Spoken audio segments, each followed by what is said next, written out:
Wheeling dealing, limousine riding, jet flying, son of a gun, and I'm having a hard time holding these alligators.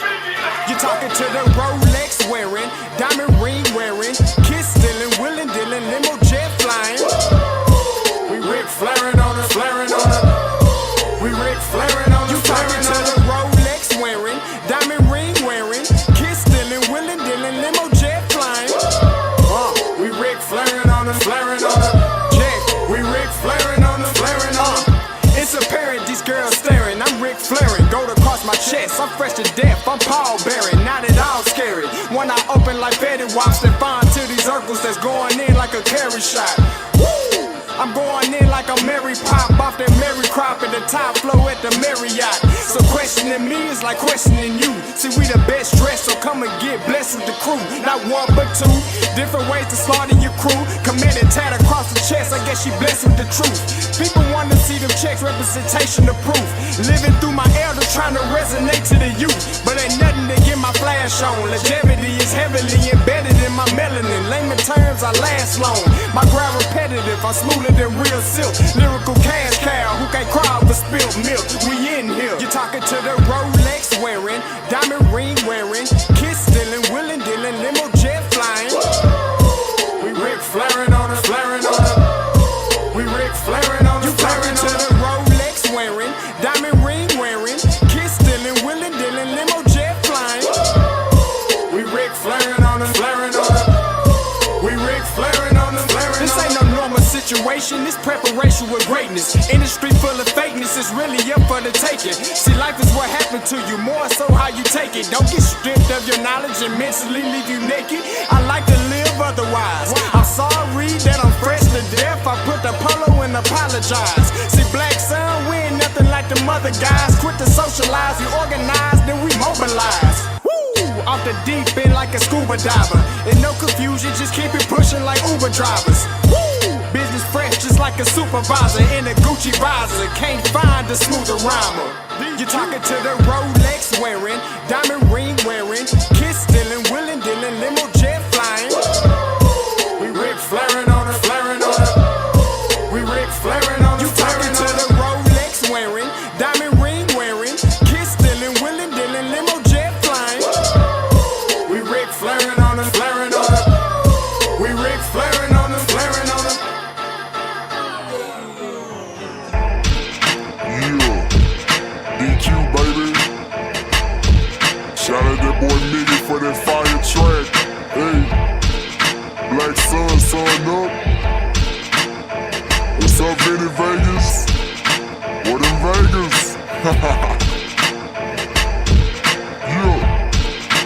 Shout out Pharaoh's Kids, D-Face. Yeah.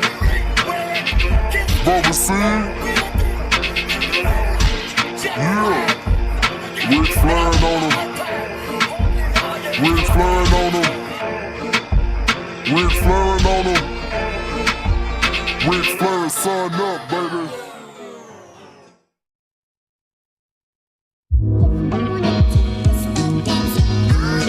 Hey, yo, Scotty, you going crazy for this one. We see what you're doing, we salute you. Hey, let's get it started. It's backpack, Capital One. What's in your wallet? Got a call from my man A. Scott. I said I got it.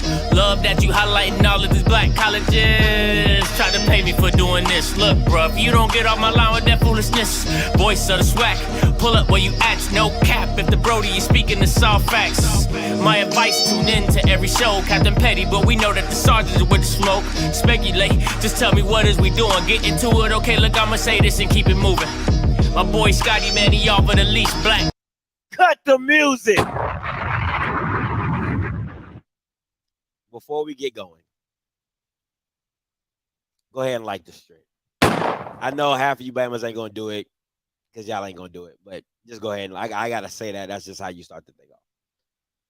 Now, I'm not the type of guy to say I told you so. That ain't even me. That ain't even me.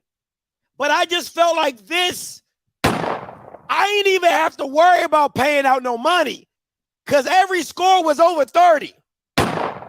And I told you, Bammers, I said, I'm not feeling the blowout. Said, I'm not feeling the blowout. It's just really funny to me how Jackson State fans, they love to flip it, right? Oh, I see we 10-0. No, that's not what you said, though. That's not what you said. You said that they didn't have a chance, blow out JSU by 40, whatever. That's not what happened. That's not what happened. I said it wasn't going to happen. My score was 2 touchdowns. Everybody thought I was smoking crack. And I said it. Mike called in, talk about he needed to make an extra order to Sanderson's Farms. I said, bro, you've been known to leave some chicken on the table. You've been known to do that. But hey, what do I know, though? But what do I know? Anyway, let me say this before I get into the game. I want to talk about the game day experience, right? This will be the first and last time I take my ass to the Gulf Coast Challenge Classic, whatever. If you've never been here, let me paint the scene for you. Imagine, how do I say this? Imagine you being in the deepest hood, right?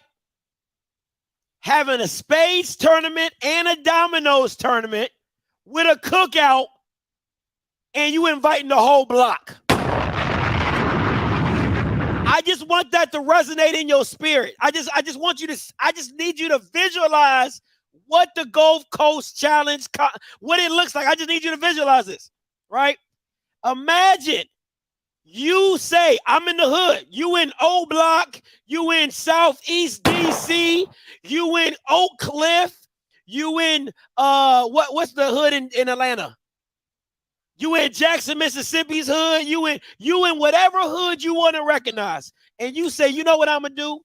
I'm going to throw a block party that includes dominoes, spades, and I'm inviting everybody. Everybody can get in. That's the Gulf Coast Challenge. That's what that is. I just need you to visualize that. Just imagine how many people will be in your front yard and all the foolishness that you have to deal with. That's the Gulf Coast Challenge. That's too many black people for me.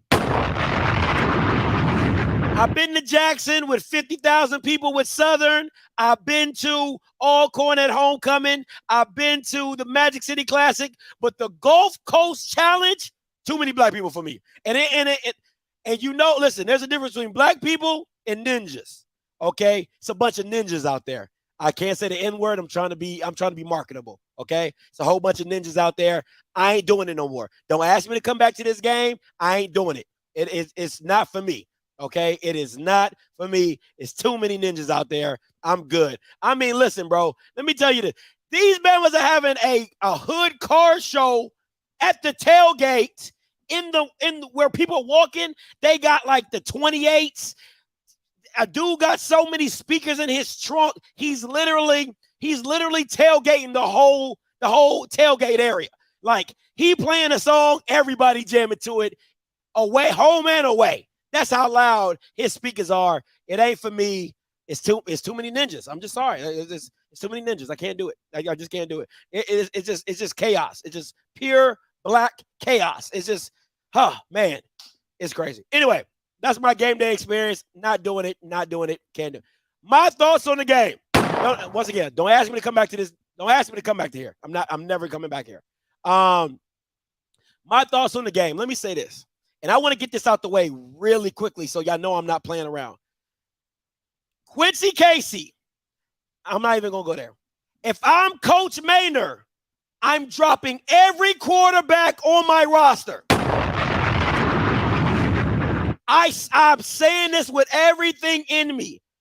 There is not a quarterback on my roster that I am giving a scholarship to that is on this team right here, right now. I'm getting rid of all you Bamas, and I'm starting fresh, scratch like Angel Mama. I am starting so fresh. Listen, listen. Let me tell you the dynamic and why I'm so hot, right? Quincy Casey is the thrower of the 2 quarterbacks, right? The 2 times they get in the red zone, You make a throw to your receiver where he can't even make a play. He can't even make a play on the ball. The first red zone against Travis was a perfect call, perfect route. Travis's head is turned. He can't see the ball. You throw the ball. You don't even throw it to the back pylon. You throw it in between the it was weird. You didn't even give your receiver a chance. The next time you're in the red zone, you throw another ball in the red zone that the receiver does not have an opportunity to get. And once again, it's a great opportunity. It's a great call. And let me tell you, the double move that they catch Travis Hunter on, perfect call. They block it up, and you throw the limpiest pass in the world. He threw it like a limp noodle. And that's how Travis got to come. He recovers really well. He gets to turn his head around. If you lead the boy is in trail. The boy is in trail. There's no possible way for him to get to this ball unless it's underthrown. And you underthrew it horribly. So what's the point of me putting you in the game? What's the point of me having you on the roster if you're supposed to be the thrower of the two and you can't even do that right? And then you bring in Xavier and you see why Quincy is a thrower. Who in they right? It wasn't called an interception. Thank God. It wasn't called an interception. The kid is rolling out left. He's rolling out left. He's rolling left. First of all, if you're a right-handed guy rolling left, you don't throw the ball back into the middle of the field. That's rule number one. Second of all, if you don't have the arm shift, you definitely don't lob that hole into the middle of the field. He is rolling left. I don't know who he thought he was. I didn't know if he thought he was Patrick Mahomes. I didn't know if he thought he was Brett Favre. He's rolling left. He double pumps it. He floats it right in the middle of the field, and Zay almost comes up with the interception. You can't do that. You can't do that. And I had to give credit where credit is due. Xavier is great running the ball, absolutely, but you're a freaking quarterback. It's only so much running I can give you. So it's so many running plays I can give you. We're not a triple option team. We can't do it. So at the end of the day, I'm telling you, if I'm Connell Maynor, I'm starting. There is no starting quarterback. I don't have a starting quarterback. It is day to day to day. Bro, it's like when you're on probation and you've been written up. You on Overwatch, okay? You are getting documented every time because it's ridiculous. You can't win this game was winnable. If I'm Connell Maynor, I'm hot because this was a winnable game.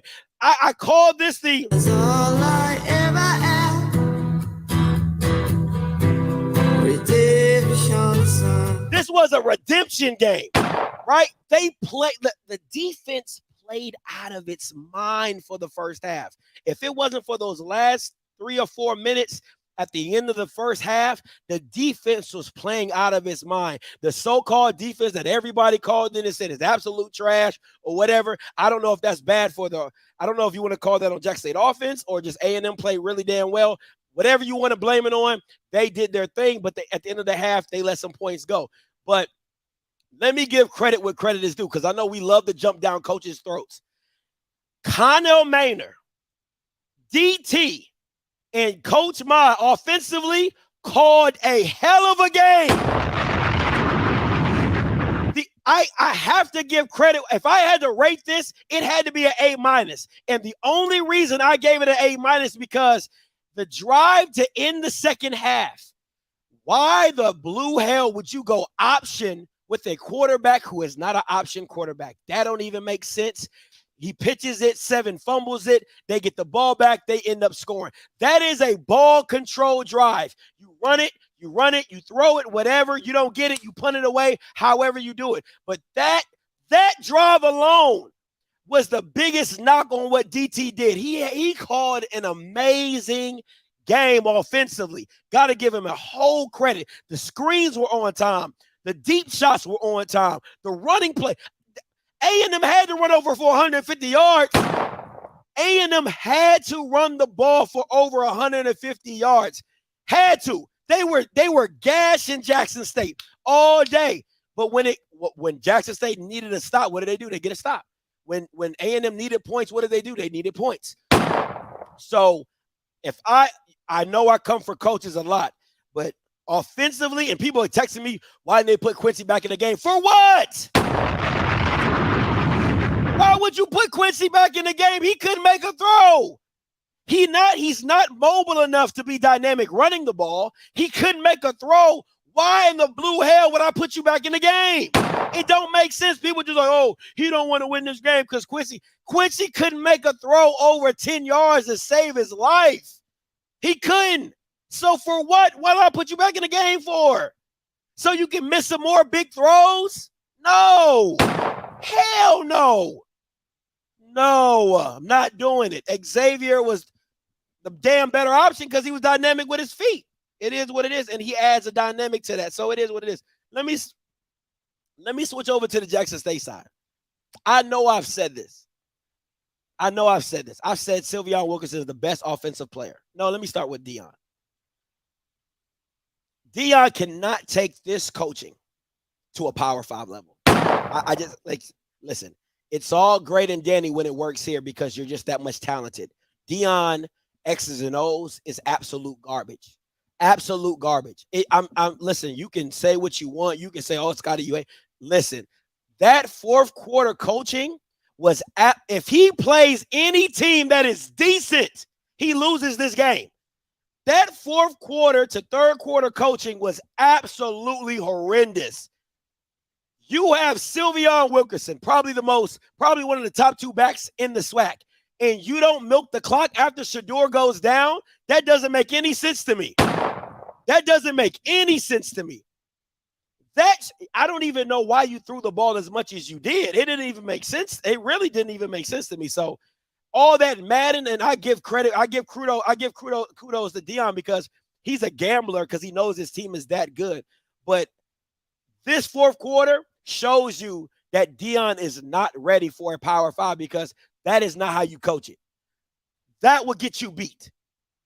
How he was coaching today will get you beat against any decent team, period. I don't care what. You can take that to the bank. I don't give a damn what you talk about. You can say Scotty Hayden. You can say what. Basis of that, he should have lost this game based off A&M just kept shooting themselves in the foot. But in that fourth quarter, they should have lost this game. At least it should have been 20-27. At least 20-27 or 19-27, something around those. But anyway, right? Let me go to Wilkerson. I think they did Wilkerson a disservice by not letting him in the game and not letting him churn out yards the way he does and kind of run the clock out. You know what I'm saying? So I think but let me say this. I say Sylveon Wilkerson is the best offensive player, and I absolutely mean it. But let me say it. Shedeur Sanders, he just different. Like it's like I've seen him play. Right? I've seen him play a few times. But today, he's just on a different level. Like mentally, the thing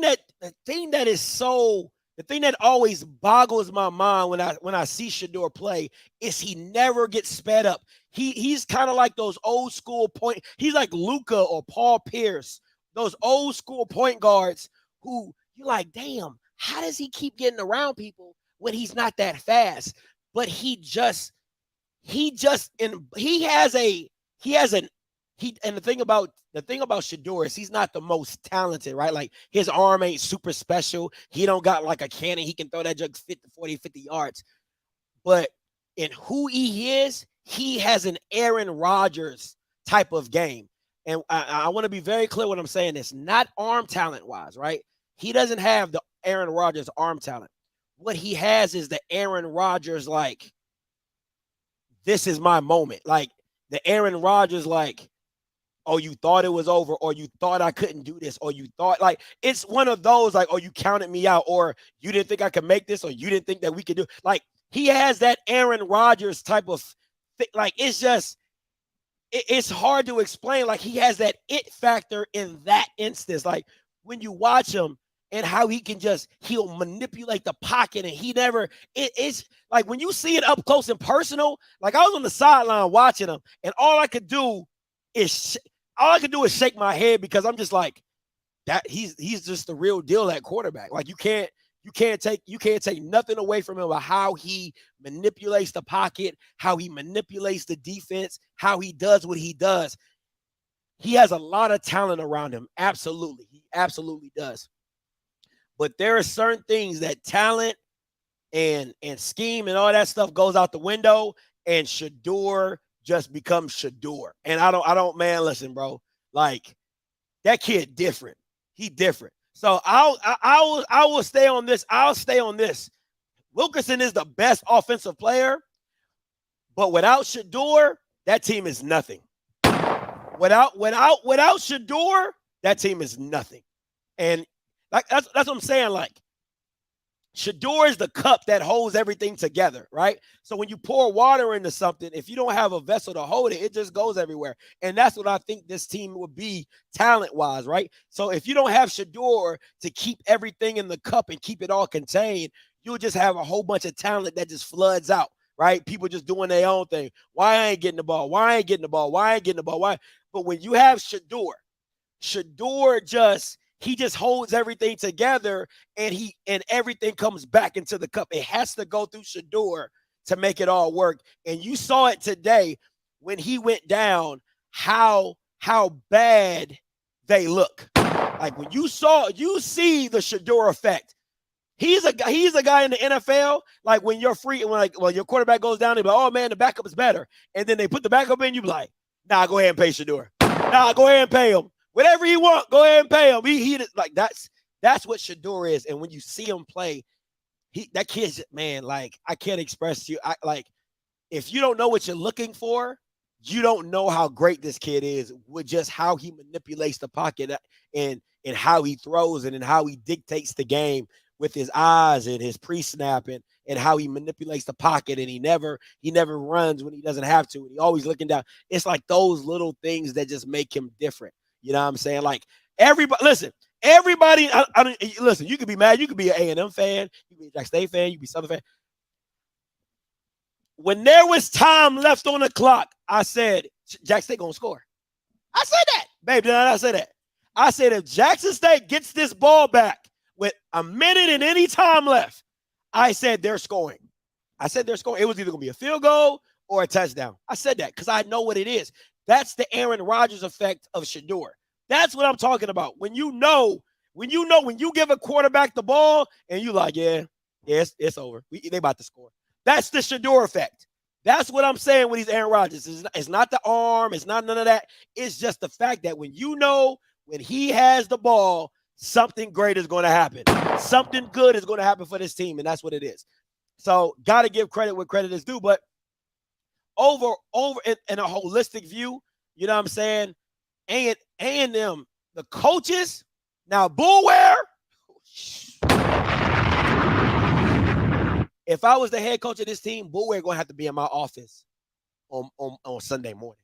He's going to have to be in my office Sunday morning, and he's going to have to explain to me how, with 10 seconds left, in 10 seconds left, is there a receiver one-on-one in a 10, like how does that even work? How did that even come about to where there's 10 seconds left? We'll take the field goal. We'll give him the field goal. How does Shane Hooks end up one-on-one with a DB at the end of the game? That don't make sense to me. How are we not in prevent? How are we not in prevent? How is there not 3 safeties standing across the goal line and just keeping everything? Bullware gonna have to explain that to me. He gonna have to explain that one to me. I would have to sit him down in my office straight up. I'm like, bro, explain this to me because this don't make no sense. Because to me, that was game changing. That was a game changing play. You go in the half 10-14, and then you go in when they score the touchdown, they go in 21-10, and then they come out and score again. It's 20. Like, come on, bro. Like that literally changed the whole dynamic in the game. It really did. And to me, Bower going to have to explain that to me. He called a hell of a game. I can't listen. Defense, defense is a very tricky thing. Like as a DB or a safety or a line, like you could be killing all day. You could be getting sacks or whatever. But the one play, you know what I'm saying? You could be a DB shutting your player down and the guy gets behind you on one play. And you're like, he sucked. He's trash. Like, yeah, that's just the dynamic of being a DB and stuff like that. So I won't go holistically there, but I just need somebody to explain to me how this dude ended up 101. What else do I want to talk about? Listen, man, y'all in this chat talking about referees, dog. SWAC refs suck. Okay. I talked to a ref before the game. I said, hey, how are refs? How does the SWAC pick refs? All right, listen. You know me, I got asked. I said, hey, how are SWAC refs picked? He said, listen. He said the conference puts on a camp, right? A conference puts on a camp. And then the Eddie Kelly, he comes down to the camp. He surveys the referees, and based on how they perform in the camp, he then offers them a position or offers them a job, and then bam, you got your SWAC refs. He said, or, it could be a referral type thing, like, hey, I know this guy. You might want to give him a chance to, you know what I'm saying? Like, hey, I know him, he's good, he does good work, stuff like that. And that's how another way SWAC refs become SWAC refs. So listen, if you have any quorums or you have any problems, go to the camp. Okay, go to the camp. Like, you know how they be like, oh man, I can't stand the police. Well, become a police officer. Okay, become a police officer and do your due diligence and help. All right. Call lines are open. As people call in and talk about the game, I'll probably have more stuff to talk about. But at the end of the day, I have one thing to say about the quarterback play. All right, and I can't say it enough. The quarterback play was simply, The boy has no skills. You schooled by a little girl. so they suck. And he trash. Absolutely, both of them. All right, 1554 coming to you. Hey, calling you live. Hey, let me tell you something, man. Look, if Shedeur does not come back, if he's not able to come back in this team, the season's over. The season's over. Just my opinion. All right, but JP Adrone is not the answer. All right, and I try to look at something like how he got there, to Jackson State. Coming out of high school, he only had 3 offers from Florida, Morehead State, South Alabama. Only 3 offers. He chose to walk on Ohio State. For 3 years, never got any playing time. I tried to look for some highlights. Nothing. So, I mean, unless the defense can bail them out, create some low-scoring games for the rest of the season, if Shedeur can't come back, I just think the season's over. So, Listen. That's just me. I don't know. He's definitely, listen, they got plenty of time to get right, because my question to the chat is this. If this is a 7-point game, do they force Shedeur to come back to the game? I believe they do. And I think they would have broke concussion protocol by doing it. I absolutely believe if that game, if A&M would have scored a touchdown, because that's what I was really looking for. I was looking to see if A&M was going to score a touchdown and put the pressure on Jackson to see if they still bring Shedeur back, because they would have I believe they would have broke concussion protocol, because he had a concussion. Everybody saw it. It is what it is. The boy was knocked out cold and they woke him up. You know what I'm saying? They walked him off. So I think they would have broke concussion protocol and brought him back in the game. That's just me personally. That's just me personally. I don't know. It didn't happen, but it is what it is. But go ahead. No, that's really all I'd say just about the quarterback's play. I mean, unless they bring him back in, like if he's healthy, like next week or whatever, I don't see this team with JP. I don't really think he even gets that much reps in practice. Like even if they try to improve that, I don't see them. They can. I see them like the defense can bail them out in the SWAC championship, but like the Celebration Bowl, yeah, it's not going to happen. That Let me ask not you with this. this QB Do too. I'm gonna ask everybody who calls. Would you sit Shedeur for the Alcorn game?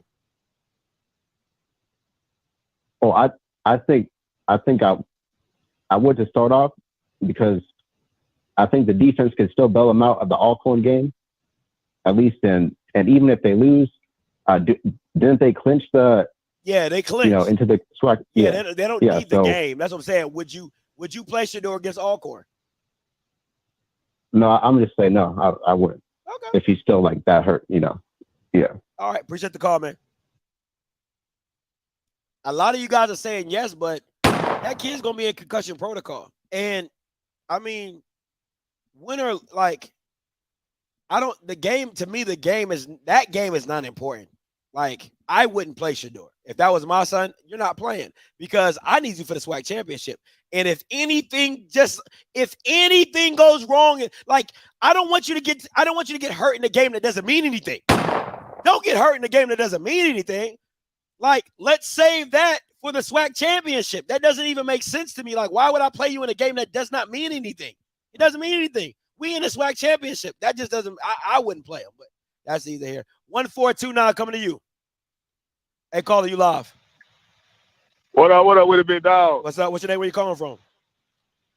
Shit, D, calling from Jackson. Talk to me. Hey, so we just ain't gonna talk about how we really playing the referees. Bro, why? Like, it's real funny to me when things don't go Jack State's way. It's the referees. When things do go Jack State's way, it's part of the game. They took away four touchdowns. Come on, bro. You see how long have you been watching SWAC football? Bro. How long? How long? Football. Answer the question. Bruh. Answer the question. How long have you been watching? I brought up in Mississippi. So you already know what it is. Why are you complaining today? That's the last thing that you can't control. SWAC referees. It's bad. We all know it's bad. What are you talking about? It ain't nothing new. It ain't nothing new. Alabama in a whole is just BS.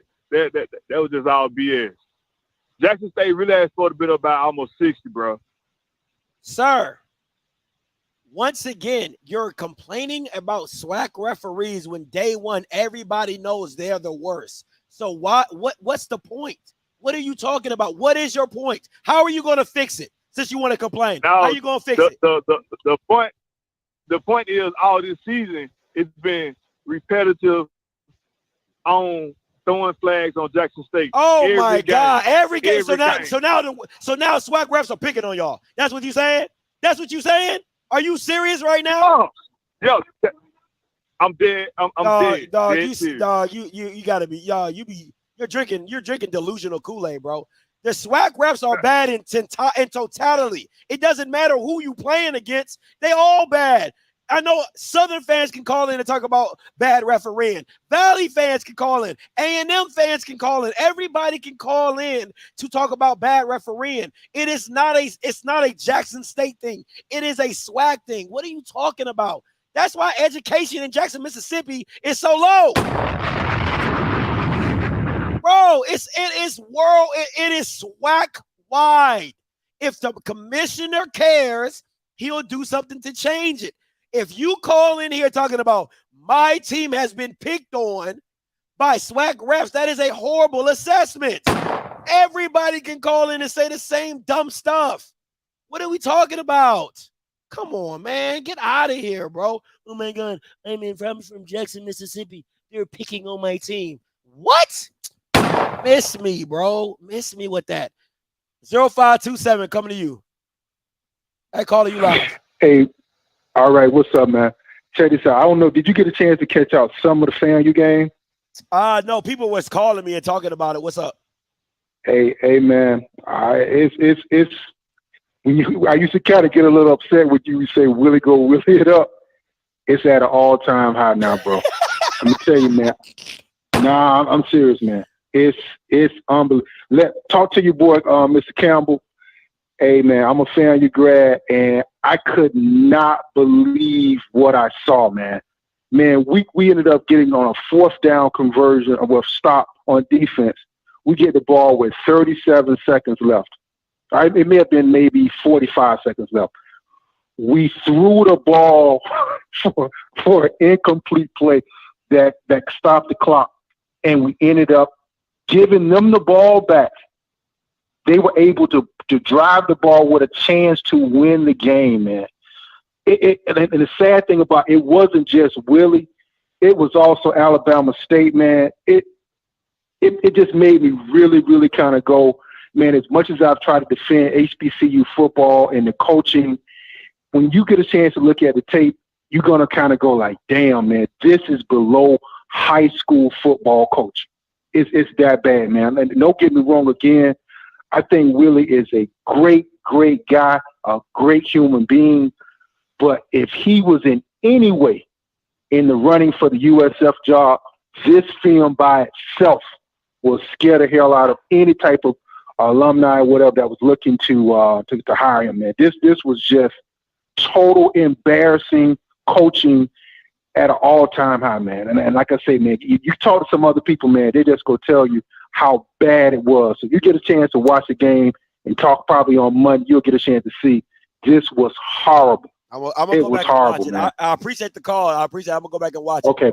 I keep trying to tell y'all, listen, and like I said, I like Willie Simmons, but Willie Simmons gonna Willie something up. I keep telling y'all, and y'all be like, oh, Scotty, you hate. And listen, I don't hate on anybody. Like, all I'm telling you is what my eyes show me when I watch a game and I watch tape and I watch film. I keep trying to tell y'all, FAMU is not that good. Musa is okay. They're a very specific style offense that if this doesn't happen, they don't look as well. They don't look as good. That's all I'm saying. Dre, I'm gonna go 7173. Then Dre, I'm coming to you, and I'm gonna get to everybody. I promise you. So if you're on the call line, I promise you, I'm gonna get to you. Hey, caller, you live. Hey, this is Nick from Houston, man. I was just saying, you right, man. They needed Shedeur today. Oh, my Shedeur goodness. earned big time money today. Big time money. When Steve was arguing and stuff, I don't understand, like, how they go from looking that great to that bad in such a short amount of time. Because, man, the offense looked totally different without him in it. I was just saying that because I think the score would have been bigger if he wouldn't have got hurt. Oh, listen, I agree with you. Listen, I don't think it would have been. I think they would have got another touchdown. I do agree with you on that. It probably would have been 34-13 or something like that. So it would have been in that realm. But Alabama A&M's defense was pretty good. My issue with after Shedeur went down is that, like, they called the game as if Shedeur was in the game. Like that's what was blowing me. I'm like, what did JP ever do to be throwing the ball? He probably threw the ball like 15 times in the fourth quarter. I'm like, this doesn't make. You have Wilkerson, like you have Savion, whatever, how you ever pronounce. I'm gonna say Wilkerson. You have Wilkerson, and you don't run the ball 15 to 20 times. Like, you just trying to get out the game with a win. You know what I'm saying? I'm just trying to run the clock out. You know what I'm saying? And trust my defense on the back end. Like, you put JP in the game and had this boy throwing like 15 on the ball, 50. He threw the ball. It was like a minute left in the game, and they still throwing the ball. I'm like, yo, what are we like? What is this? I don't understand it. But I don't blame Deion for that because, Deion is like a CEO coach. I really blame Bortoloni more than Deion for that because Deion is letting Bortoloni do his thing. But if I was Deion, I definitely would have told Bortoloni to start to run the ball. But I blame Bortoloni more on that than I do Deion. That's fair. No, that's fair. You know what I'm saying? But at some point in time, your head coach got to be like, hey, Mike Leach, little boy, like, run the ball. Like, you know what I'm saying? Like, but that's what a head coach does. Like, if you're not liking the way the game is flowing, you know what I'm saying? Deion's the one calling for 2-point conversions. So you can tell Bartolone, hey, man, let's run the ball. Let's get out of here. Like, that's really all you got to say. Hey, let's run the ball and let's get out of here. And I don't think he did that. Yeah, that's fair. But all right, that was all I was going to say, man. I appreciate it. Hey, no problem, man. Appreciate the call. All right, Dre, coming to you, then Rocky coming to you. Listen, if you are a member and you call in, please put your last four in the chat so I know you've called in, all right? So Dre coming to you, then Rocky. If you're a member and you want to call in, put your last four in the chat so I know you can skip the line and stuff like that. Dre, coming to you. Man, I hear everybody talking about the refs. Anybody who's played sports, what they've always said, don't put it in the hands of the refs. So they was up enough where they didn't have to put it in the hands of the refs. If you know the refs are trash, don't put it in the hands of the refs. and the refs came F it up. Yeah. You know what I'm saying? Facts. So, I think A&M's defense played well. Maynard's not getting rid of Bull, where he's been with him since he for like since basically all his coaching. That's like his boy. But it was A&M. This is definitely a winnable game. Maynard put out all the tricks. Them running backs they got are good. I can see why. What's the one they had last year? I know why he transferred, because he wasn't getting no time. Those guys are 33-7. And the offensive line was run blocking so well. If A&M would have played like that, if A&M played like that all season, they probably would have had one or two losses. I mean, they would have lost probably to UAB, of course. They probably would have lost to either Troy or Austin. They would have won. They probably would have won the Troy game. They would have lost the Austin P game, but they probably wouldn't have lost it to a SWAC team if their offense looked like, if they could have ran the ball like that, how they did against Jackson State. They're the second best team in the offensively. Offensively, they would have been the second best team. But the quarterbacks suck, man. I'm sorry, the quarterbacks were sucking. But yeah, so it was definitely winnable though. I feel what you're saying, that if they would have got close, would they? But I think Deion trusts his defense so much, he didn't believe A&M was going to be able to score 3 times. They might have gave up 1 touchdown. Facts. Like, you know what I'm saying? But he didn't think they was going to give up 2. Now, when you up 2 touchdowns, I just think Deion has so much faith in his defense. It's like, they might get 1 of this, but they're not going to get 2. So, it was a good game. You know, hopefully Shedeur is all right. Concussion, you know, let him sit and everything. You just never know how bad a concussion is. You're right. So you're right. You know, it don't take much. It do not take much. You're absolutely right. But it's good that they was up so much, because you're right. I mean, I don't think the SWAC championship is in jeopardy, but I do think that they want to go undefeated. You know what I'm saying? Yeah. So, but it was good though. So I'm interested to see how what he says and everything this week about it, because they're gonna keep it under us. Absolutely. But hey, appreciate the call though, Dre. Let me say this: if A&M had a quarterback, they could have won this game.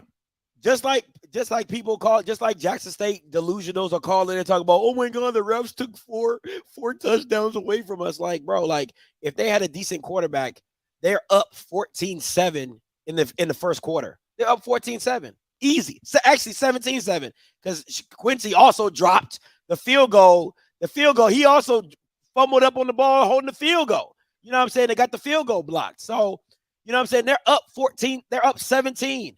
You know what I'm saying? So it can go both ways. Oh my God, he took 4 touchdowns. Well, if they had a decent quarterback, if they had a quarterback that could throw the ball, it's 17-7.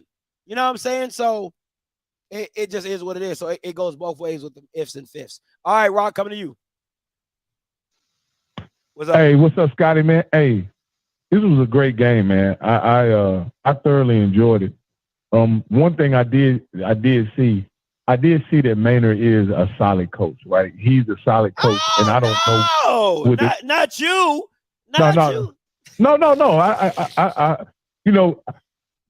Again, I was just looking at results, right? And sometimes I think that's what we do as sports fans. We look at results and try to form an opinion about somebody, when in all actuality, watching the game gives you a totally different impression of what goes on. It's just not 27-13. It was so much more than that from a coaching standpoint. Like for Maynard them to get in some really critical passing situations, must-pass situations, and they had real answers with half of a quarterback was really impressive to me. Like, they had every screen that you could even imagine. Man.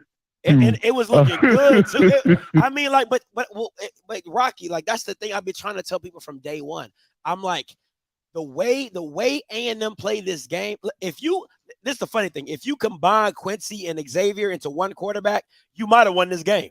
You know what I'm saying? If it was like, the little Goku and Vegeta and Vegito, and they did like fusion. If they did like a fusion thing to where they combine, you might have won this game. You know what I'm saying? But it was great play calling. But the thing that was about it, this is the one time you can honestly say coaching was not the falter. It was the fumbles by Eaglin on a big run. Yeah, it's the fumbles by Eaglin on a big run. It's bad. It's a bad throw by a quarterback. It's a bad read by the quarterback. It's just all those little things that compounded on them and kept putting them by the 8 ball. Your coaches were putting you in position to go win the game, and the players kept dropping the ball on it. Well, one of the things I did notice is that I always wondered all season why they went with the 2 quarterback system, right? But I understand why they went, just like you're talking about. But what the 2 quarterback system does in this particular situation, right? Mm-hmm. It doesn't give you an identity, and then it tips off the other team about what you're trying to do. You know what I mean? Like that's really what happened to when they got in the red zone. Jackson State really knew what they were trying to do based on who's their quarterback. And they could adjust their defenses accordingly, and that's why the field shrunk on. And so that way they didn't have an identity that allowed them to get in the end zone. They would think about this. They were inside the 10 or around the 10 4 times and ended up with just 13 points. And that's in the first half. I mean, they ended up with 10 points, and that was in the first half. That wasn't. They could have easily had 28 points in the first half if they had been able to get in the end zone. And so, but I was, like I say, I was thoroughly impressed with and this is the other thing, right? And I've been impressed with Jackson State's defense forever, right? Ever since last year. But this game kind of proved it to me. And then it made me think back to the South Carolina State game. If you able to keep running the ball as an option late in the game, late in the second half, whatever, this is not the same defense because they feed off the fact that you are one-dimensional and not one-dimensional from a play calling standpoint, one-dimensional situationally. If you down by 17, 18, 19 points in the second half, then they assume you're going to have to drop back to pass the ball pretty consistently, and then they don't have to guard the run. Once they have to guard the run the whole game, they look a little different defensively, in my opinion. And I just wanted to see what you thought about that. Listen, that's most defenses, right? Because I keep trying to tell people that like the way you beat Jackson is not what people think it is. You have to spread them out because it lightens the box and you see it. Like, don't get me wrong, I love Cam. Cam is a liability as well, though, because if he missed, it's nothing but green grass. You know what I'm saying? And when you go against bigger backs, that chopping at the legs type stuff, that stuff don't work. You know what I'm saying? They bout that you got to bring your arms. You got to wrap. You know what I'm saying? And Cam did that really well as a freshman. But this year, he's kind of on that shallow thing to where they just dive. Dive. There's a whole bunch of diving. So, once you spread them out and you can see what you're working with and you can see where it's coming from, they're not as dynamic. They still have great players, but the scheme is not that. See, that's what people get caught up. They have great players. Don't get me wrong. They have great players in different spots, but the scheme becomes a lot easier to detect because you spread them out. I see where it's coming. I know where I want to go with the ball. And the thing that blew me with DT is that he went east and west you don't go east and west against Jackson State. You go north and south. All his screen plays, north and south. All his run plays should have been north and south. His pass plays were north and south. Like, once you start going east and west on Jackson State, that's where you get into the problems and the fumbles and loss of yards and loss of downs. So, anytime he went east and west, it never went well. So it's stuff like that. Hey, and last thing, Scotty. Last thing. What did you think about his decision to go after Travis Hunter? And I'll hang up and listen. Listen, I always love it when you challenge the best player because let's be real. I'm going to say it again. If you had any quarterback who could throw the ball, once they hit him with the double move, he was lost. Oh, my God. Like, listen, man, women lie, men lie, tape don't lie. And if you go back and watch that, he gets beat on the double move. He grabs the guy. The ref don't call it, so you guys can say whatever you want. That was illegal contact and defensive holding. He's in a trail position. If Quincy just puts it out in front of him to have him go run under the ball, it's a touchdown. He can't pick a ball off in a trail position unless it's underthrown, which it was underthrown. If the receiver's running like this and he has to make a play like this, that is an underthrown ball. Point blank, period. Point blank, period. So it's crazy to me. It's crazy to me. 88-51 coming to you. Can't hold on. Let me say something. Bro, shut up. You didn't bait a double move. You don't bait double moves, smart guy. You don't bait that. You know how you bait a double move? Is you stay back on the double move. You don't bait a double move. He jumped it. He got, he grabbed, he was beat, and it was underthrown. Shut up. People just be out here just talking. Shut up. 88-51, coming to you. Hey, calling you live. Hey, Scott, I don't know if you remember a couple of weeks ago you was talking about like the way Shedeur hold the ball sometimes. And I got a play where Alabama A&M defensive end ran around the horn and sacked him and knocked the ball out of his hand. So that made me think about when you was talking about a couple of weeks ago, sometimes the way he be moving around and the way he hold the ball. But like I say, even when he decided to run, he got to get down because taking hits like that, you know, they ain't going to win the Celebration Bowl with him doing that.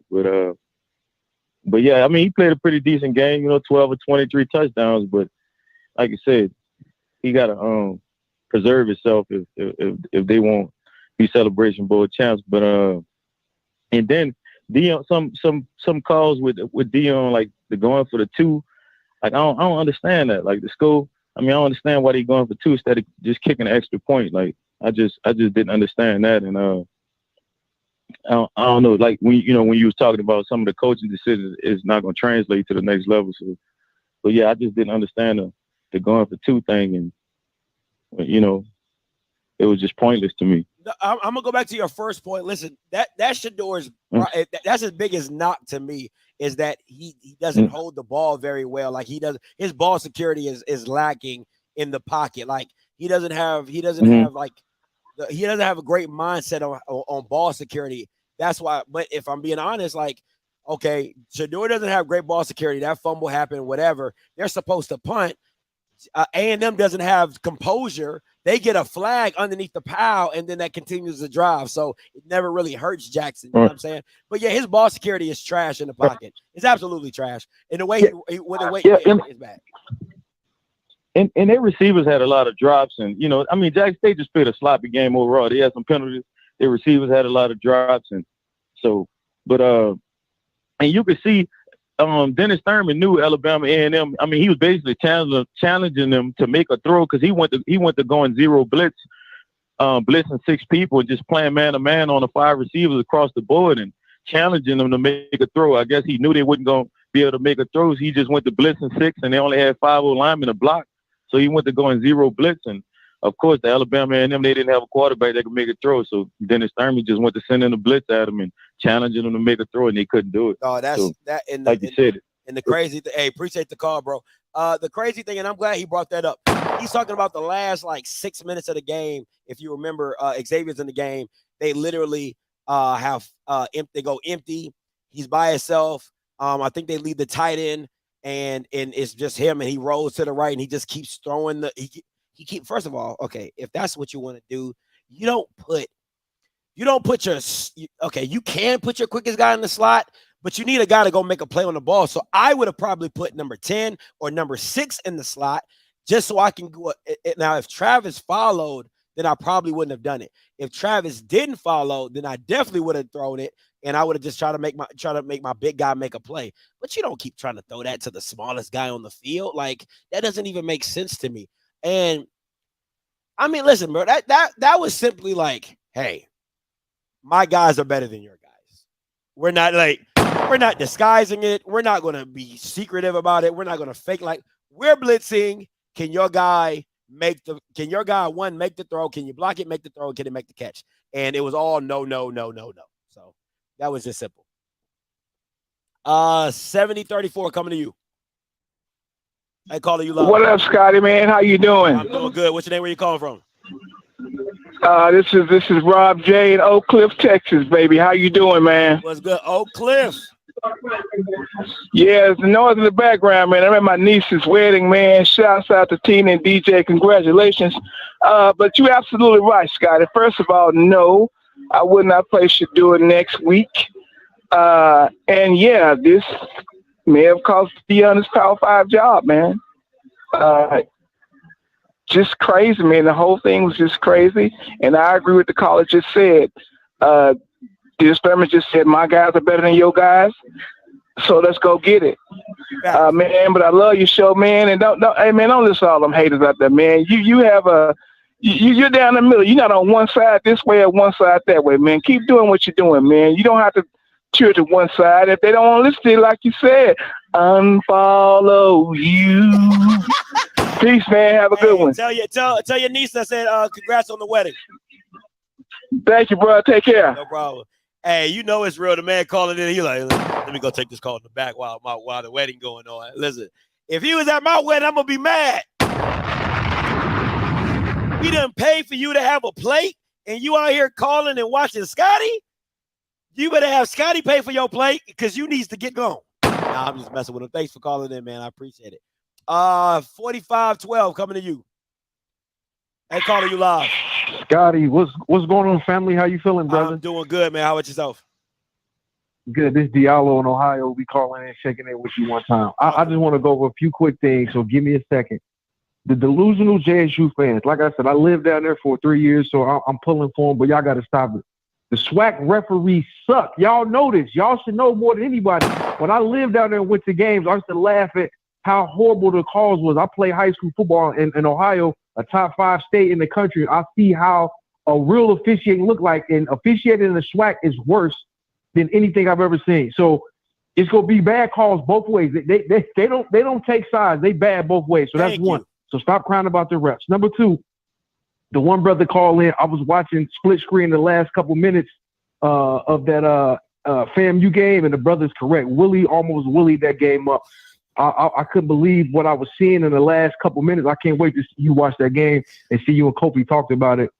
JP, I just told you I'm in Ohio. I'm in Columbus. We see why he never got off the bench for Ohio State. I was telling my pops watching the game, I said, it's different when you in the backup role, when you up 30 or 40 versus when you are in a tight game. You know what I'm saying? Yeah. If you was there, tell me, man, was it like he was shot putting the ball? Like all of his balls look like he was alligator throwing the ball. I'm like, what is JP doing? And then I got to put more heat on Bartoloni. You know what I'm saying? And Deion, why are y'all still throwing the ball? Thank you. See, this is where the daddy ball gets tricky, Scotty. And I always call a spade a spade. Even though I'm with them, I got to call a spade a spade. That first possession, they didn't give Savion the ball one time. And you got to feed your cowbell. Feed him early and start to wear that defense down. So later in the game, they started to wear out. We've been seeing that since we was down there at the Southern game. You know what I'm saying? Yep. And today, they deviated from the script so Shedeur could get his numbers. You know what I'm saying? That's just bad coaching all the way around. And Prime's coaching is super suspect. The 2-point conversion could have cost them this game today. If you kick the extra point, now they have to score 2 touchdowns and then win the game on a field goal when they could have just tied the game up with 2 touchdowns because you're going for 2 points. Like, it's just silly, man. And like my man said, Willie Simmons could have blew that USF job. Anybody considering Prime for a Power 5 position after watching this tape will really reconsider, man. But last thing I want to touch on, and I want to hear your opinions about this as well. I'll say sit Shedeur next week. I know Prime might play because, of course, he wants numbers and stats and all that and want to go undefeated, but it's just not worth it, man. You got 2 more games after that. Why would you play him? And anything can go wrong down there in Longman on the reservation. But what's your thoughts on him playing next week? I think he should sit out. I absolutely do think he should sit out. You know, Jack State fans are going to be like, oh, you know, it's all court, it's a rivalry. But you're not playing for anything. You're really not playing for anything. And why? Unless – I want to say this as clear as possible. The only reason you're trying to – because he has the player of the year. That's in the bag. It's in the bag. Player of the year is in the bag for him, right? So offensive For the player, SWAC, you talking about? For the SWAC, yeah, it's in the bag. It's in the bag. Oh, yeah. I thought you talking about Walter Payton Award, but SWAC, yes. Yeah, he ain't winning that. He ain't winning that. But the SWAC, Yeah, the kid from Incarnate Word got that. Yeah, I'm saying. So the SWAC player of the year, he got that in the bag. So it's like, Correct. Unless you're trying to pad stats, there's no reason for your son to play this game at all. Because if he gets hurt in this game, and to where it's a problem where he can't play the SWAC championship, which one's more important? I would rather have exactly. And first of all, I don't want you to get hurt at all. That's not my thing. But I'm saying if you're gonna put it on the line, put it on the line on the SWAC championship, not a game against Alcorn that don't matter. That's just me personally. Right. And if my memory serves me correct, it'll be Alcorn next week. And then isn't it a bye week before the SWAC championship? If I'm not mistaken, they play that Saturday after Thanksgiving, right? Yeah. So you're gonna end up getting basically 3 weeks off. It's just stupid, man. Just sit the kid out, man. You know what I'm saying? So, but you can look at it two ways as well. You can say, hey, if he plays the Alcorn game, he gets rattled, he has 2 weeks to get prepared. It's all how you look at it. Because listen, let's really talk this out. Let's really be real, right? If he sits out the Alcorn game and he has 3 weeks of rust. So now you're like, right. 3 weeks of rust. I don't know. The first time he's stepping back on the field is in the SWAC championship against PV, probably. You know what I'm saying? How is that going to look? So it's a catch-22. But Scotty, let me say this though, not to cut you off though. I'd rather him be rusty for a quarter or a quarter and a half or even 2 quarters versus him not even being available for that SWAC championship, especially with the defense you have. Like, this was remnant of the Celebration Bowl. And I'll say this and get out the way because I know you got a bunch of callers. Connell Maynard's a good coach. I really like his approach. What we saw tonight was if you can keep the game close and not let Jackson State run away with the game, that way you still give yourself an opportunity to run the ball. See, that's what happens. Other teams get behind. They got to abandon their running attack, and they have to pass, and it makes you one-dimensional and super predictable. But they weren't that predictable tonight, even though their quarterbacks couldn't throw the ball through through a barn tonight. But they ran the ball effectively. I haven't seen anybody run the ball this well on Jackson State since the Celebration Bowl. So if you can keep the game close, pound the game with your running backs, and give your team an opportunity, a chance to win the game, like, this was a very winnable game. I don't want to hear nobody talking about referees because, like we said, they suck both ways. But I just wanted to, call in and show you some love. We rocking with you in Ohio, man. Hey, appreciate it, man. Thank you so much. My girl from Massillon, Ohio, so she loved that area. Okay, she's from Northeast up there where LeBron's from, up by Canton, Akron and all that. Yep. Hey, all right, it's a good football up there too, man. Right up there, man. They got some dogs, so she from the home of some beasts up there. Yeah, she don't let her hear it. She be out here. Yeah, Ohio. That girl, Ohio down. But hey, man, appreciate the call, bro. Oh man, 6151 coming to you. Hey Scott, how you doing, my brother? I'm doing good. What's your name? Where you calling from? This is Kevin, man, from Jackson, Mississippi. Talk to me. I was Maynard. I think Maynard was coach. Let me finish my point. Jackson State is weak in the middle. They have one big guy. That's the Davis kid. Everybody else are small defensive end. If he would have kept pounding that ball up the middle, they would have beat Jackson State. Their middle is very weak because those guys are very undersized. They don't play Keytron Evans. They don't play true toughs. They play none of the 300-pounders. They play one big guy and a lot of defensive ends. So that if you go back and look at that game, man, they getting 5 and 6 yards of pop up the middle. They start trying to throw the ball with a quarterback who can't throw, and they play right into Jackson State hands. No, I agree with you. And the funny thing is, the strength of Alabama's O-line is actually their center guard combination. Those are probably their biggest guys next to their left tackle, he's tall, but he's not big. But their guard, center guard, them dudes ain't slouches. They some big boys. You know what I'm saying? So A&M is not a big team overall, but that offensive line, man, I was surprised at the holes that A&M was having in the second half and some in the first half as well. Hey, Scott, if you go back a week back, Texas Southern killed them up the middle. Everybody, they can rust up the middle because they don't play the big guys up the middle. And next week, Alcorn's going to run that big dude right down their throat up the middle. That's where they're vulnerable. If you look at all their games, anybody who attacks their middle, they're successful. I think the thing that's gonna hurt Alcorn when we get to that game, right, is the fact that they're not effective passing the ball. You know what I'm saying? Like even A&M wasn't effective passing, but you know they are a passing team. They want to pass the ball. So when they spread you out, it still has some validity to it. Alcorn is not that type of team, so you're going to get more of a stacked box because they know we'll leave our guys one-on-one because we'll try and make that quarterback, the freshman, make throws. You know what I'm saying? So they'll live with that, but they're definitely going to stack the box against Alcorn because that's just what they want to do. So I think it's a little different, but listen, I still think Agent Zero is special, so he'll probably get you about 80 to 90 yards, but it's going to be a hard 80 to 90 yards, I'll tell you that. Okay, bro. Have a good night, bro. All right, man. Appreciate the call. 8258 coming to you. Hey, caller, you live. Hey, Scott, it's Marquise. What's up, Marquise? Yeah, did Shedeur get had concussion? Did he got hurt in that game? Yeah, he got I believe he got a concussion. Oh, okay. Well, we won ours today, 17-14. I thought Bethune gonna beat us. Who y'all play? Who Bethune-Cookman play? We had beat Alcorn. We had beat them. Oh, Bethune-Cookman beat Alcorn? No. Alcorn beat Bethune. Oh, no, we won the game. Oh, I'm about to say. Oh, okay. I'm about to say what? Why am I about to say? Oh, hell to the no. Yeah, we 5-5. So yeah. Be proud. Be proud. Yeah, we 5-5. Okay. Be proud of that 5-5. You know what I'm saying? We earned that. But listen, man. If this is what bothers me about this game, right? My coach used to always tell me,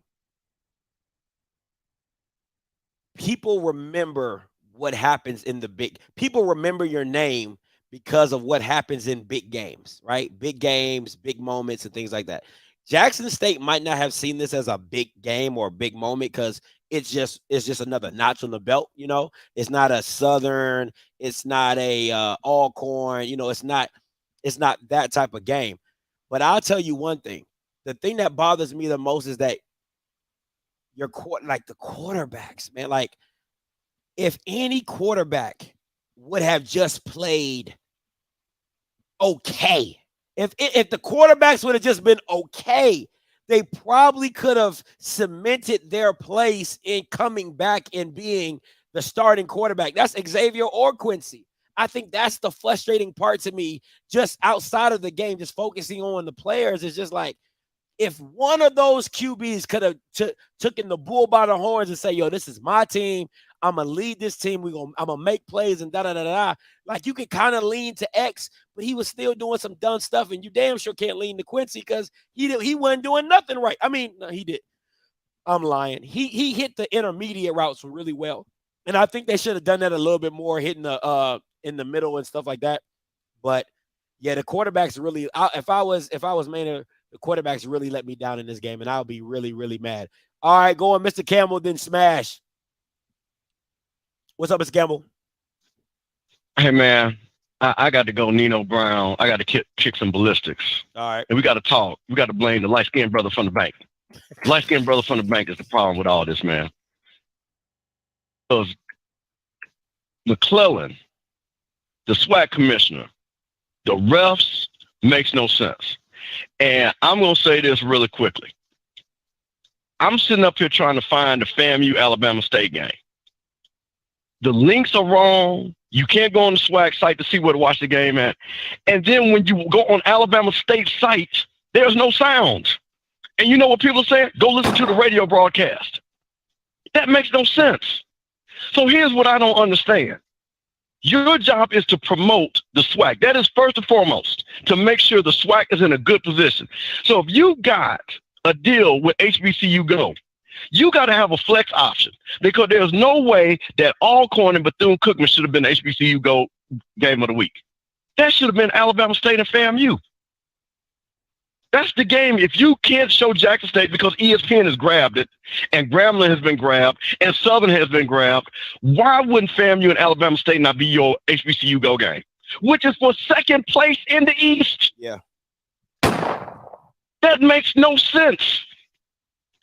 So for you to not to sit back and not understand that you have this much visibility and you got new fans. So you got this guy in Ohio. He said, hey, man, I lived in Jackson. I'm watching. You got people calling all in your show that are watching these games.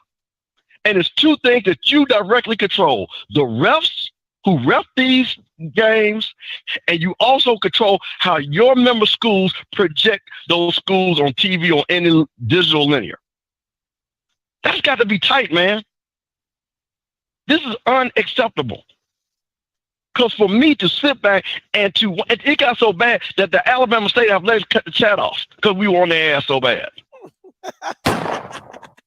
They cut the chat off, bro. It ain't for everybody. It ain't for everybody. Go ahead. They did not know what was about to happen because we were on their ass. We were on their ass. This makes no sense, man. None whatsoever. That for us to try to watch these games. And then people get mad at you when you point out these things. So sooner or later, man, you know me, I am HBCU SWAC down. I root for everybody SWAC. But this cannot keep happening where we are trying to show, especially when we got new people that are coming in that want to see this football. And then we're giving this piss poor presentation. This is unacceptable, man. It just didn't make any sense.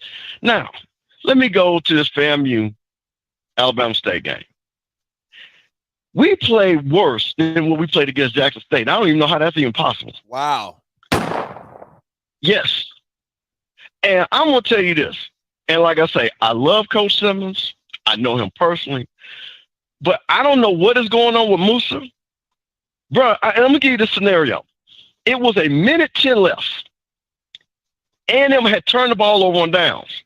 You know what I'm saying? It's a minute 10. That means you should be able to run the ball 4 times and the clock is over with. Facts.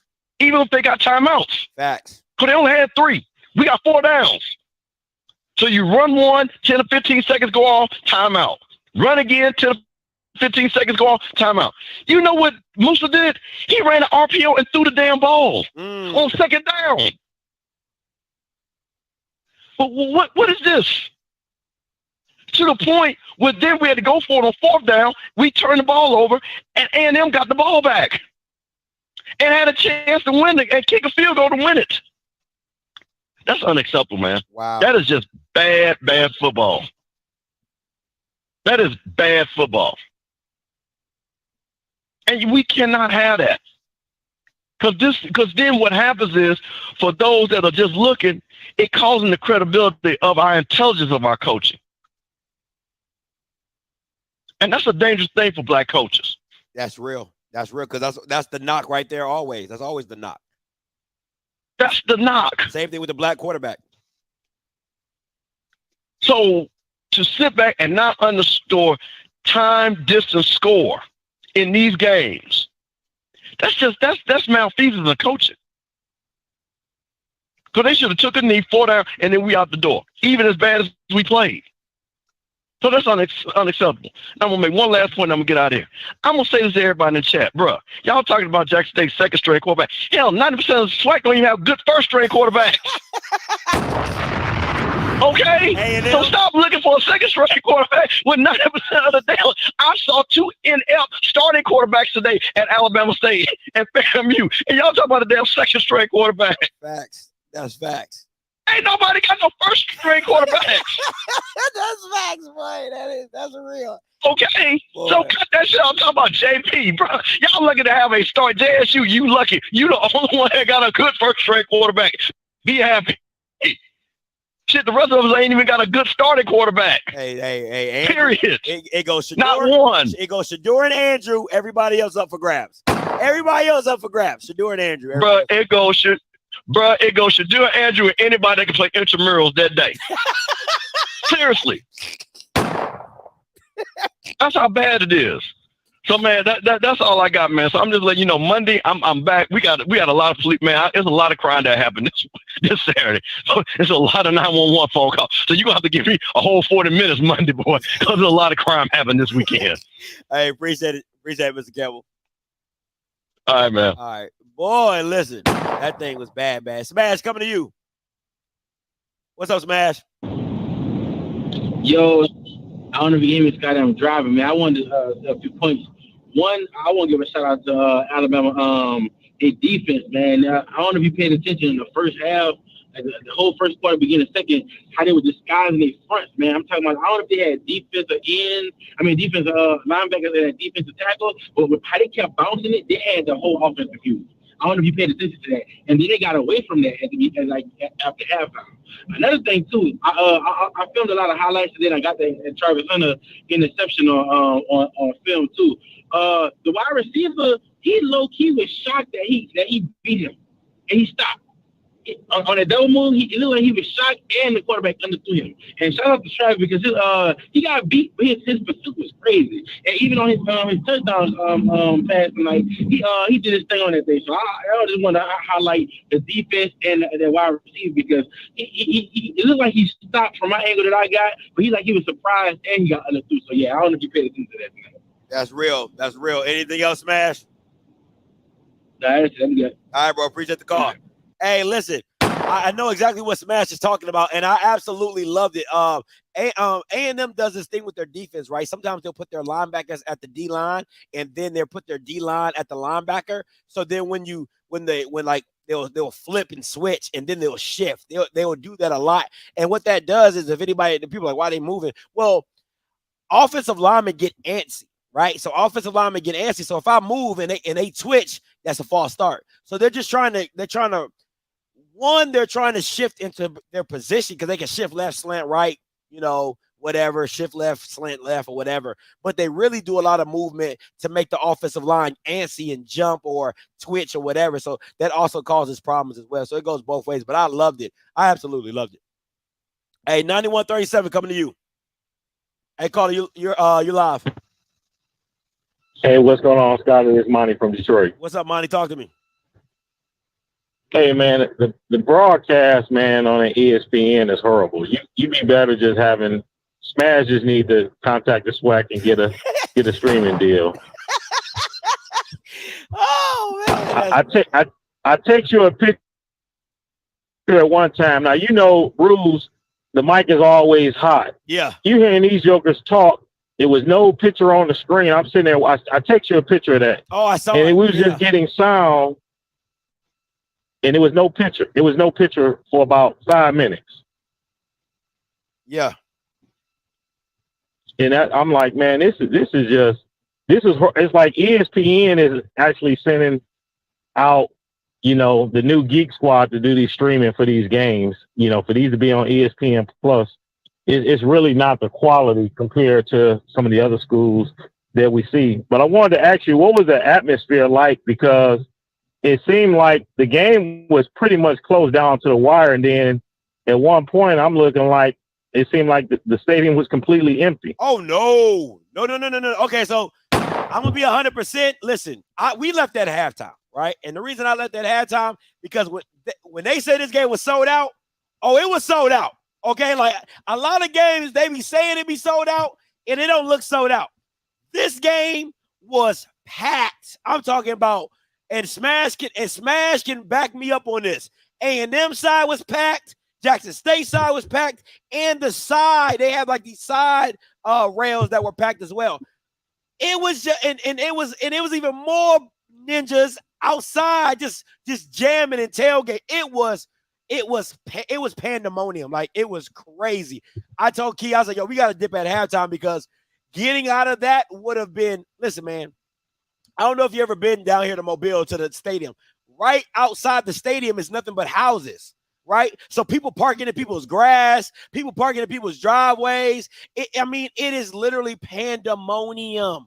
You know what I'm saying? So I told Key, I said, yo, we got to get out of here at half because there's no way I'm going to make it back in time to do a post-game show and anything like that. So we dipped at halftime just to make sure we had enough time to get back to the crib so I could set up and things like that. Like other places, I would stay the whole time because it's a lot more room to get out. Here, oh no. It is Ninja Central. It is Ninja Central. You was gonna be in that joker's bumper to bumper trying to get out of that mug. No, sir. No, sirree. Okay, because in the four from the broadcast, one side from what the camera was showing, that one side was completely empty. And I'm looking on the schedule of events, and I'm like, y'all got Dougie Fresh after the 5th quarter with the bands. I'm like, Dougie gonna come out like, what the hell is this? Especially if he was performing in the stadium, unless they had him outside the stadium. But what's up with that backup quarterback for JSU? I mean, the white boy must be on the team just for the GPA because he can't hit nothing. I was like, man, Shedeur has no. I mean, at some point they need to start bringing in somebody for any longevity after Coach Prime if he leaves, because I was like, this guy came in. This was his time. He could have actually put up 2 more touchdowns, but he couldn't hit nothing. Boy, not a broadside of a barn, but hey, I don't need you to listen. When you got 2, I don't need my backup to be that good. I just need 2 to be good. I just need 2 to stay healthy. But that's what it is. But hey, man, appreciate the call, Monty. Hey, listen. Let me tell you something. Let me explain this. If there is a white person that asked you, I don't even say white person. If there's a person that was not black, right, and they said, could you describe what the hood or what a hood function would be? Take them to the Gulf Coast. They should really call it the Hood Classic. I would call it the Hood Classic. Just change the name. Really, real. I'm not even trying to be funny. Like, y'all might be laughing, like, Scotty, you crazy. Like, they need to call it the Hood Classic. They need to call it the Hood Classic for real, because I've been some places. I've been to Memphis. I've been to the Magic City Classic. I've been to the Orange Blossom Classic. The Orange Blossom Classic is like super corporate, right? I've been to the Southern Heritage Classic. Southern Heritage Classic is in Memphis. Memphis is hood. You know what I'm saying? Memphis is Memphis. I would go to the Southern Heritage Classic 10 times before I will ever go back to the Hood Classic. The Gulf Coast Challenge I don't care what it's called. The Gulf Coast Challenge. I don't care what it is. No, the Hood Coast Classic. I would go to the Southern Heritage Classic with my eyes closed before I go back to the Hood Gulf Classic. Okay? It is just too many black people out there, and they are with the food. Listen, I'm going to keep it a whole buck with y'all. At no point in time leaving a game, and this is even leaving to Legion Field, when me and Key had to walk back from the Magic City Classic past Legion, like the Legion Field's in the hood as well. At no point in time did I ever feel uncomfortable. Like, I'm like, damn, I need a gun. I have never felt that way. And we've left a lot of games. We walked away from a lot of games. I have never felt that way until today, when I was like, damn, I need a gun. I need a gun. I need something. Like, I need a strap or something just to be like, hey, what you trying? You know what I'm saying? Like, just to be comfortable. I'm so serious. Like, I was like, yeah, I need a gun. I need a gun. I felt very like, you know what I'm saying? I had my chain on and stuff like that. I was just like, I was kind of like, you know what I'm saying? I'm going to just tuck mine in. I'm going to tuck mine in. You know what I'm saying? I'm walking around like, I'm going to just tuck mine in. You know what I'm saying? Because I ain't want nobody to debo me. You know what I'm saying? Like, listen, man. Play with your mammy. Don't play with me. You know what I'm saying? Y'all can be like, oh, Scotty, listen, bro. Where I'm from, it's better to be cautious than to be naive. Okay? It is better to be cautious than to be naive, and I'm a cautious individual. I got kids to live for. I'm about to get married. Like, come on, man. I got a lot of life to live. I ain't out here trying to get jacked for a chain. Come on, man. Stop it, man. You know what I'm saying? So that's how I felt. Listen, they will never catch me back in Mobile. Never. Unless I'm going to like an Alabama. A cruise, or we're going to like the Alabama A&M and Auburn game or something like that. That's the only time I'm ever coming back to Mobile. Mobile is not for me. All right, Mobile is not for me. I can tell you that right now. Let me tell y'all a little story time. Right, a little story time. I just, I got over 730 people on here, so y'all gonna enjoy my little story time. So me and Key, we driving to the game, right? So your boy, I've been around enough black people. I know I gotta have cash on me when I park. Y'all ain't gonna get me again. So I went to go get me an ATM. Now guess who I saw at the gas station? You could never guess. I'll give you a guess. You ain't gonna never guess. You ain't never gonna guess it. You ain't never gonna guess it. Guess who I saw at the gas station? I saw the SWAC commissioner. I saw the SWAC commissioner at the same gas station. I said, ain't this something? So I get out the car, right? He getting in this. First of all, if I'm the SWAC commissioner, I'm not driving myself.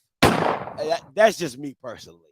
If I'm the SWAC commissioner, I'm not driving myself. But hey, so I'm getting out the car. So you know me, I stay. You already know we stay repping. I got my Offscript stuff on. I got my chain on. I'm walking to the gas station. So he's seeing me see him. He see me. I see him. He get in the car real quick. You know what I'm saying? He jump in. I ain't trying to rob him, man. That ain't me. So, he get in the car.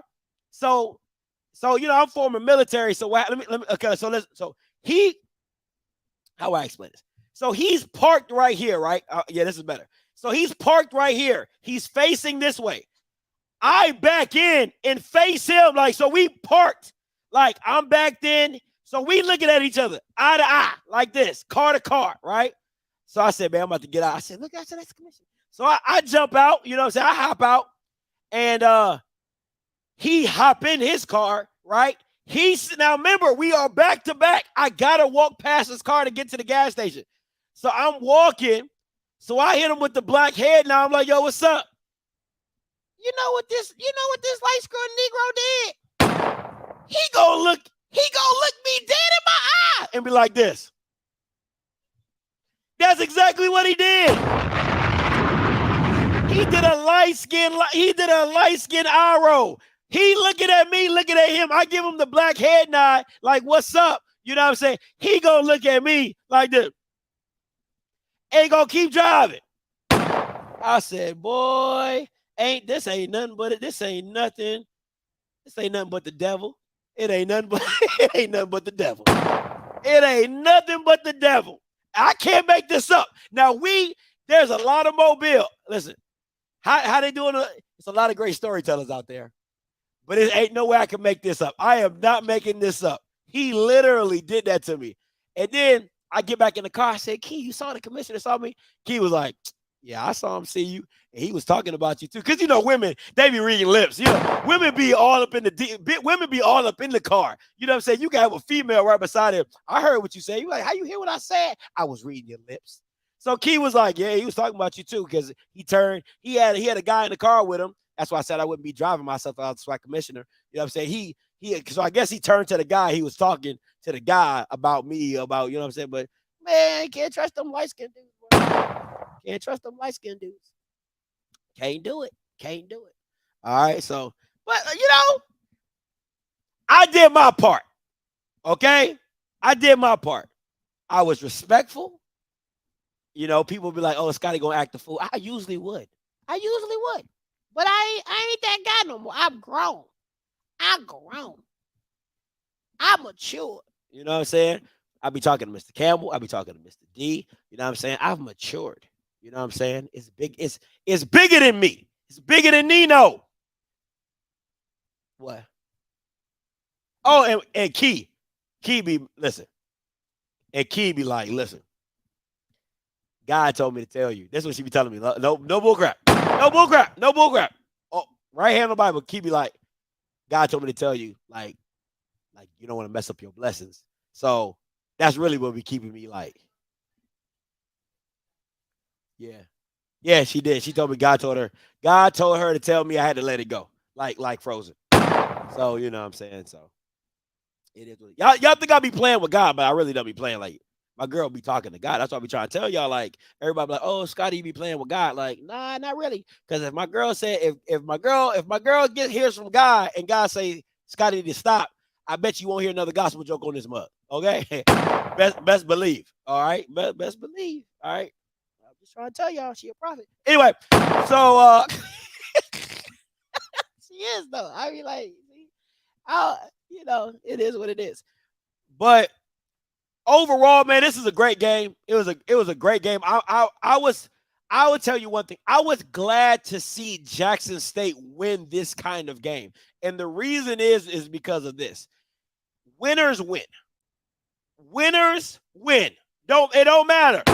Winners find a way to win, and losers find a way to lose. And Alabama A&M does not know how to win.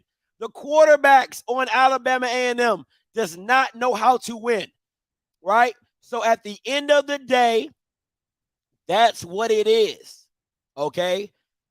Jackson State knows how to win. They've been in it. They've seen it. They've done it. And Alabama A&M does not.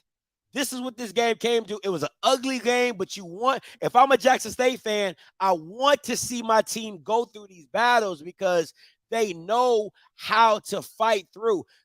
We won the game without our starting quarterback. We won the game depending on our defense to close the game out. Like the more check boxes you check off, the more well-rounded your team becomes, and they know what they can do because they've been through the fire. And that's something that Jackson State can hang their hat on when it comes to this. They did what they needed to do. They got the win, and it was a great win. You know what I'm saying? At the end of the day, Alabama A&M, I'll say this. For this to be a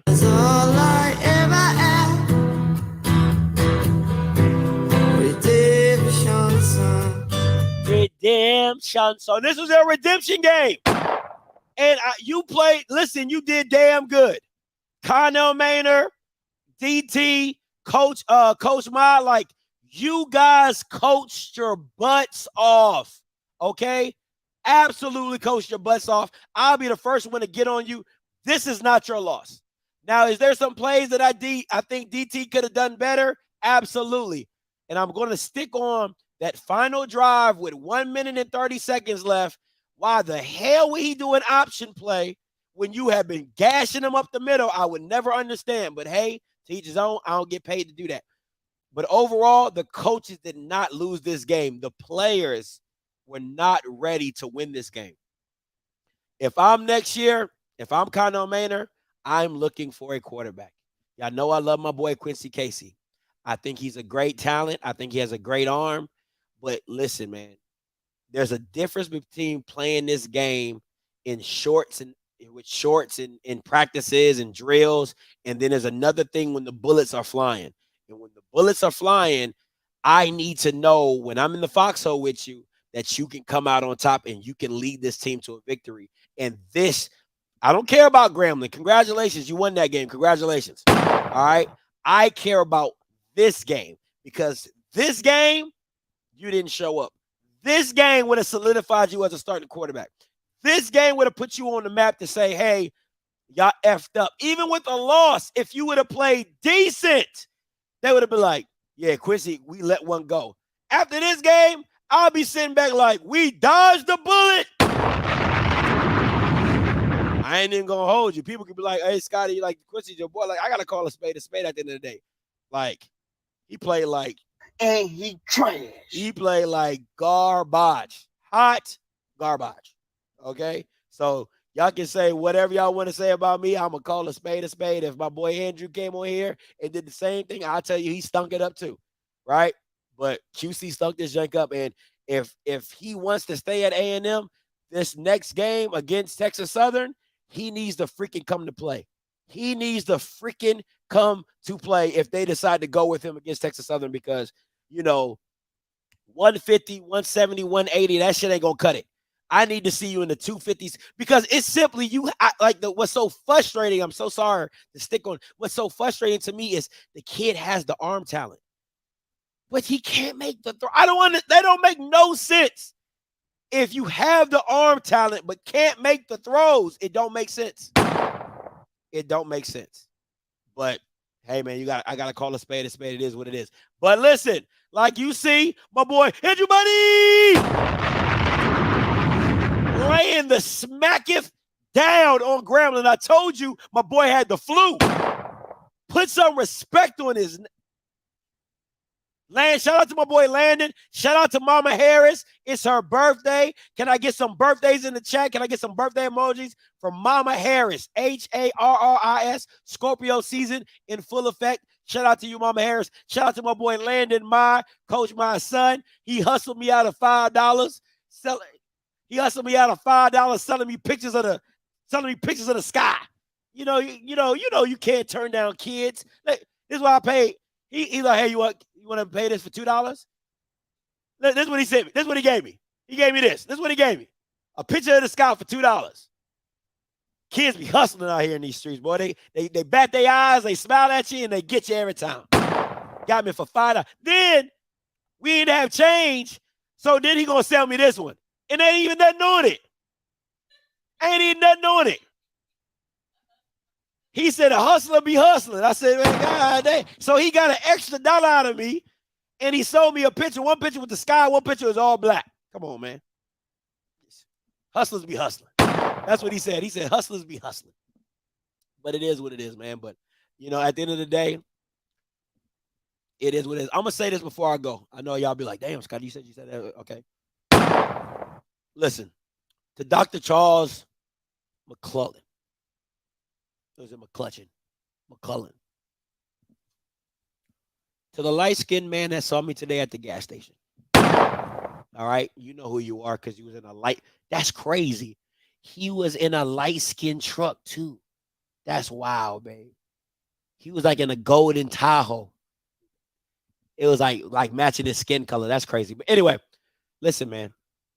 I'm gonna do you this. I'm gonna do you this service for real, for real. There are 2 schools. All right, there are 2 schools in the SWAC that should be the standard for video. Listen to me. Valley and FAMU. They are the standards of videoing. They are the standards of a broadcast. They have a tremendous broadcast. Why do you not get everybody together? Why can't you not get all the ADs? Why can't you not get all the communication directors on the same accord and have Valley and FAMU lead a class to teach everybody else in the SWAC how they can upgrade their production? That is the most frustrating thing to me.